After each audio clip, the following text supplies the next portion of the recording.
डाकिया डाकिया। बेटा तुलसा देख तो। किसकी चिट्ठी है? भीमराव के नाम की चिट्ठी है। नहीं भीमराव, दीजिए। 2 मिनट देता हूँ।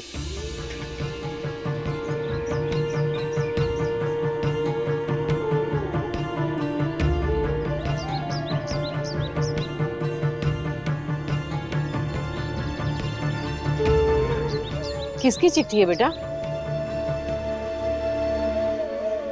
बेला दीदी की है। बेला? क्या क्या लिखा है? आप सब कैसे हो? मैं यहाँ ठीक हूँ, लेकिन आप सबकी बहुत याद आती है। तुमने कहा था ना कि मुझे पढ़ना चाहिए, तो देखो मैं पढ़ना लिखना सीख गई और अब ये चिट्ठी लिख रही हूँ। और पता है, मैं कोरे गांव के विद्यालय में पढ़ती हूँ, जहाँ लड़कियों को पढ़ाया जाता है। और हाँ, मामी से कहना कि मैं छुट्टियों में आऊंगी तो पालक की सब्जी बनाए।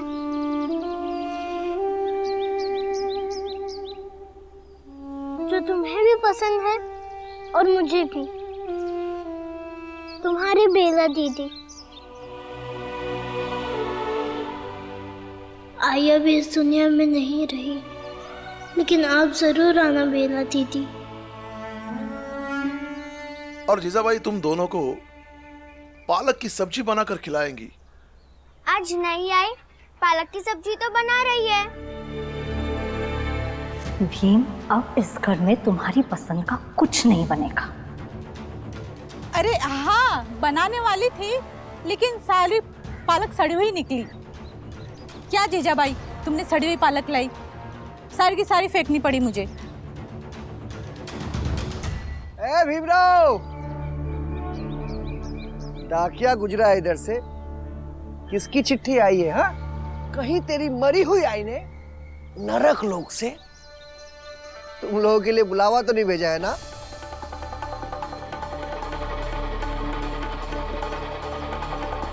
आपको इससे क्या मतलब? अरे तू बताएगा नहीं तो हमें पता नहीं चलेगा क्या? डाकिया को पकड़कर पूछ लेंगे। हाँ? अब बता भी दो। तू बता दे किसकी चिट्ठी आई है।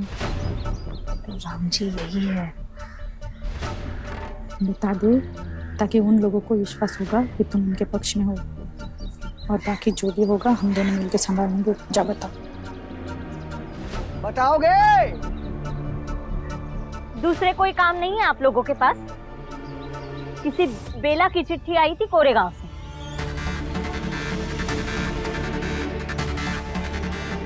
हो गई आपकी तसल्ली? जाइए अभी आप। कोरेगांव? आपने क्यों बताया उन्हें? अरे वो बहस कर रहे थे इसलिए बता दिया। तो कौन सी बड़ी बात हो गई? बड़ी बात है, आप नहीं समझ पाएंगी। वो लोग बेला दीदी के दुश्मन हैं। वो भी कोरेगांव में चले जाएंगे। आपको उनका साथ नहीं देना चाहिए था। मैंने किसी का साथ नहीं दिया भीम। वो मेरे बेटे आनंद के साथ बहस कर रहे थे तो मैंने बता दिया। अब अपने बेटे का साथ देना गलत होता है क्या? हाँ तो मत दीजिए अपने इस आनंद का साथ। मुझे नहीं चाहिए आपका साथ। बेटा तुम लोग चिंता मत करो, मैं कोरेगांव जाकर बेला से मिल लूंगा। कुछ नहीं होगा उसे।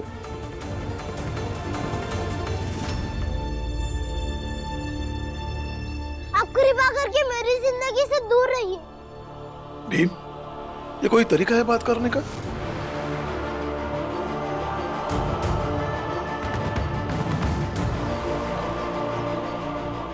माफ कीजिए बाबा।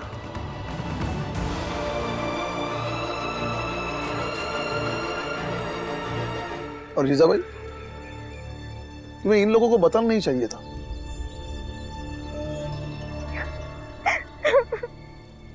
क्या गलत कह दिया मैंने?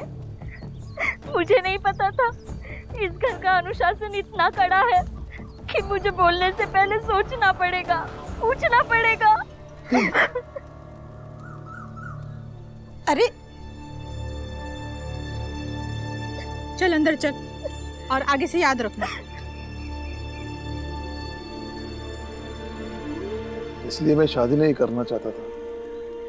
समझ में नहीं आ रहा है शादी करके सही किया या गलत किया। लेकिन एक गलती तो आपने भी की ना। कौन सा पति अपनी पत्नी से कहता है कि उसका अपना बच्चा नहीं होगा?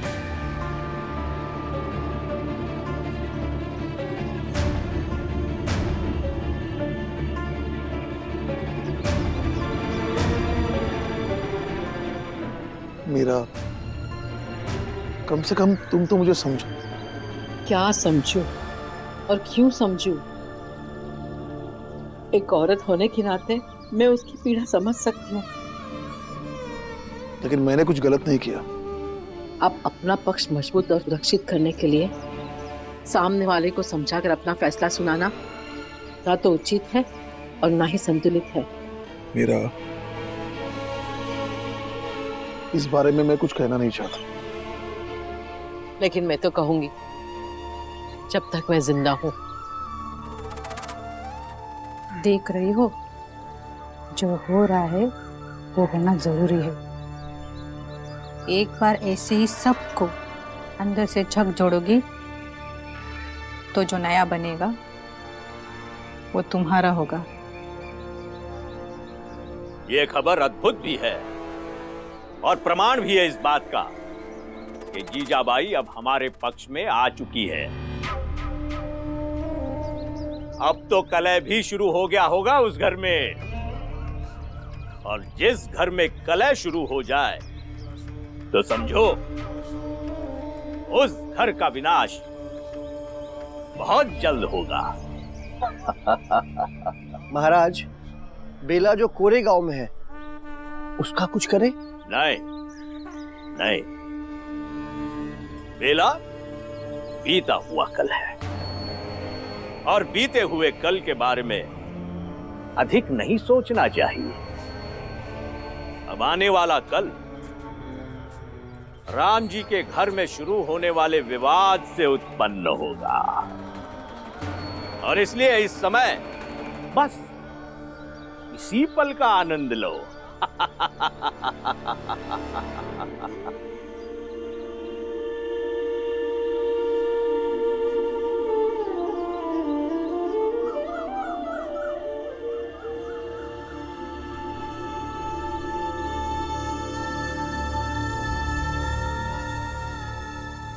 भीम, मैं तो कहता हूँ हम इस घर से कहीं दूर चलते हैं। ऐसा तो नहीं है कि हम दोनों भाई अपना पेट नहीं पाल सकते हैं। देख भीम, यहाँ रोज बहस होगी, नाटक होगा। इससे अच्छा है कि हम दोनों भाई यहाँ से चलते हैं। हाँ हाँ, अपने छोटे भाई को यही सिखाएगा ना तू कि घर छोड़कर चलते हैं? हाँ तो क्या करें, बस अब आ जाते हैं समझाने। उन लोगों से जाकर बात कीजिए ना। कोई कहीं नहीं जाएगा। क्यों नहीं जाएगा? आप भी तो गए थे घर छोड़कर। क्या हुआ? आनंद भीम को समझा रहे कि घर छोड़कर भाग जाते हैं।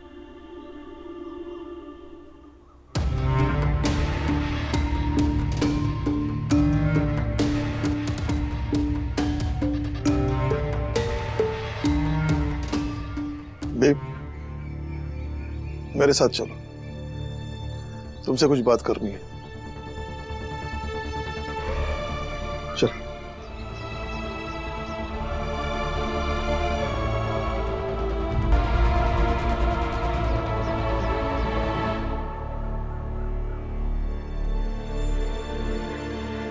आओ बैठते हैं। बैठ।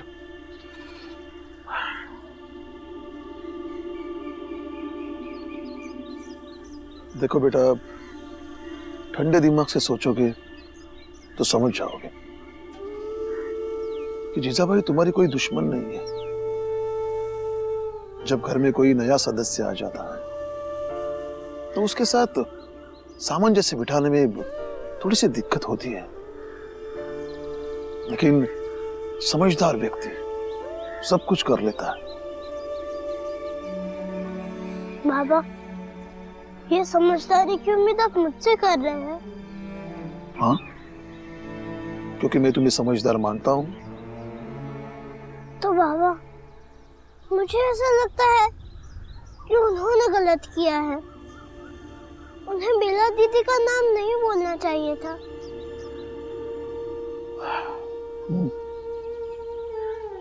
मुझे नहीं लगता कि मेरा उनसे संबंध ठीक रह पाएगा।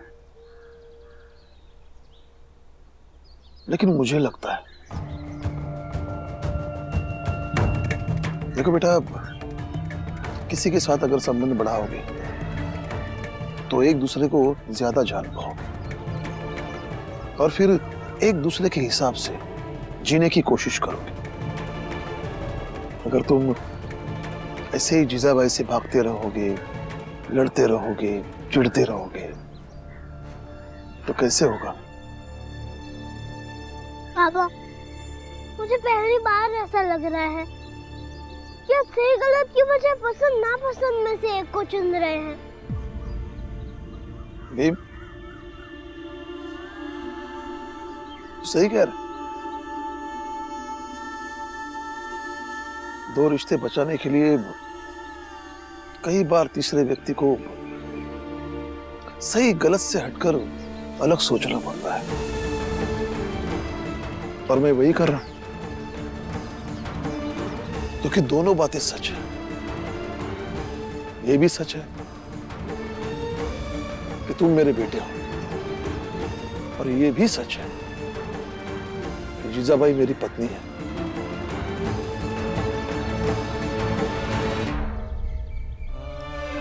मैं ये दिन और हालात हमेशा याद रखूंगा जब भीम और बाबा के बीच पहली बार वैचारिक मनमुटाव हुआ था।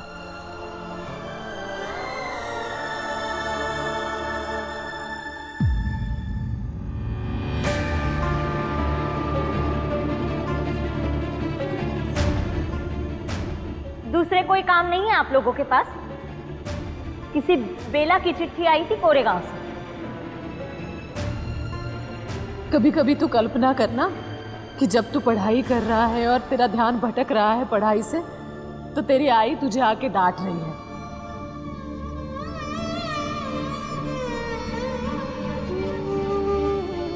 नहीं, मुझे पढ़ना होगा और ध्यान लगा के पढ़ना होगा।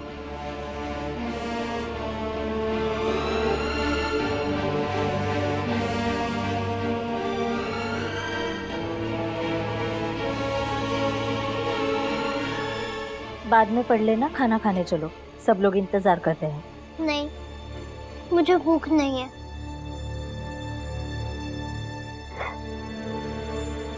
सब लोग खाना खाने बैठ गए, तुम्हें भी इसी समय खाना होगा। चलो।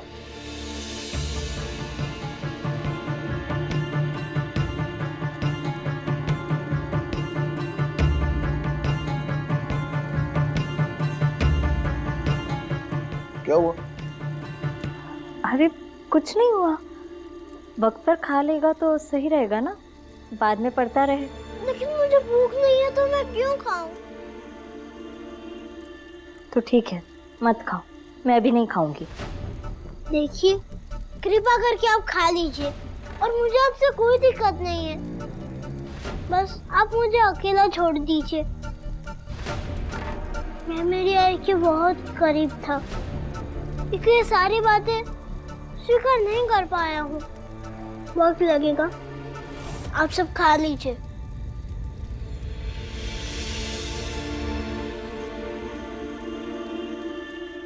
तुम बिना खाए चले जाओगे तो मैं भी नहीं खाऊंगी।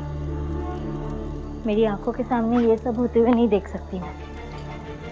भीम, खा लो। लेकिन बाबा, भीम,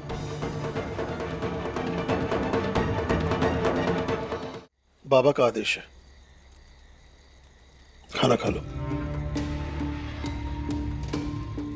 आनंद भैया, आप सही कह रहे थे, हमें ये घर छोड़कर चलना चाहिए।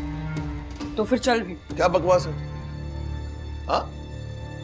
आप खा लीजिए, और बच्चे जब ऐसी बकवास करने लगे तो आई बाबा को ऐसे गंभीर नहीं होना चाहिए। बात बात पर इनकी धमकियों से हम डरने लगे तो कैसे चलेगा? मैं धमकी नहीं दे रहा हूँ। देखो भीम, मैं आप खाइए ना।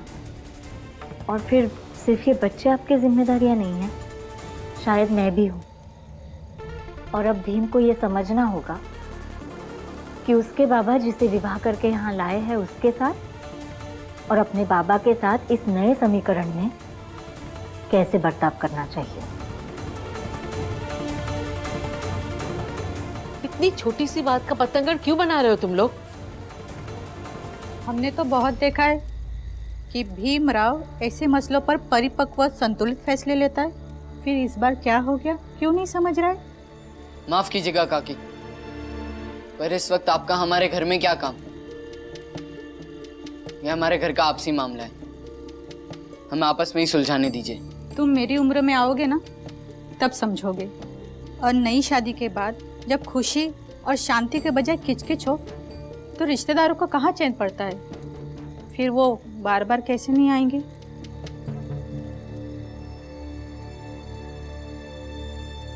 भीम, खाना खाना है तो खाओ, वरना मत खाओ और जाओ यहाँ से।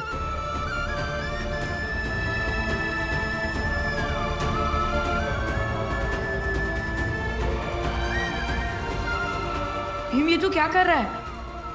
आनंद भैया, आप भी खा लीजिए, क्योंकि बात सही है।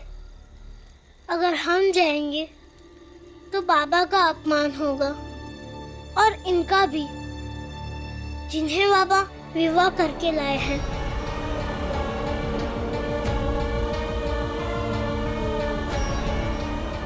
भीम, तुम्हारे खिलाफ सबसे कारगर हथियार तुम्हारी ही बुद्धि है। तुम ज्यादा ही सही गलत और नैतिकता के सहारे जीते हो, तो वही सारे हथियारों से तुम्हें हराया जाएगा। अच्छा, मैं चलती हूँ।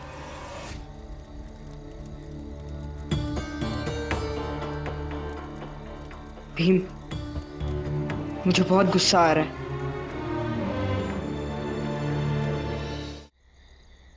चंद्रकला, रुक। प्रणाम महाराज। क्या खबर है वहाँ की? मुझे तो लगा था कि बड़ी खुशखबरी आज ही मिल जाएगी, लेकिन क्या? लेकिन वो भीमराव घर छोड़कर गया ही नहीं। ताव में तो आ गया था कि चला जाएगा, लेकिन नहीं गया। अगर ताव में आ गया तो अवश्य जाएगा। कल सुबह तक भीमराव अपना घर छोड़कर चला जाएगा, लेकिन इसके लिए तुम्हें एक काम करना होगा। बताइए महाराज जी। अब जब मैं आपके शरण में आ ही गई हूँ तो आप जो कहेंगे मैं करूँगी। तो सुनो,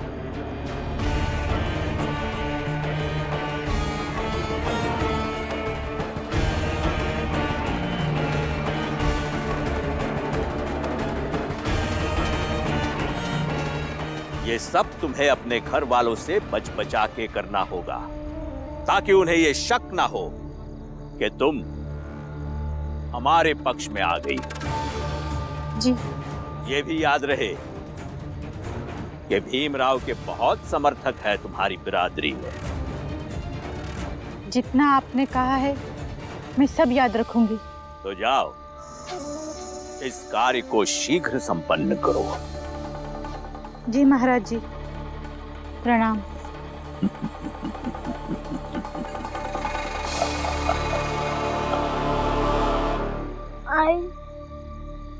आज आपसे मिलने का बहुत मन कर रहा है,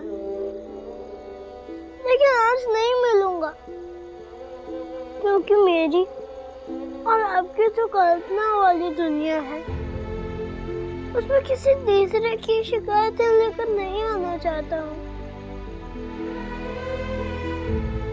लेकिन आज गलत हुआ, पता नहीं किसकी गलती थी, मेरी, बाबा की, या बाबा ने जिनसे शादी की है उनकी, या हम तीनों की, नहीं पता। लेकिन आज गलत हुआ।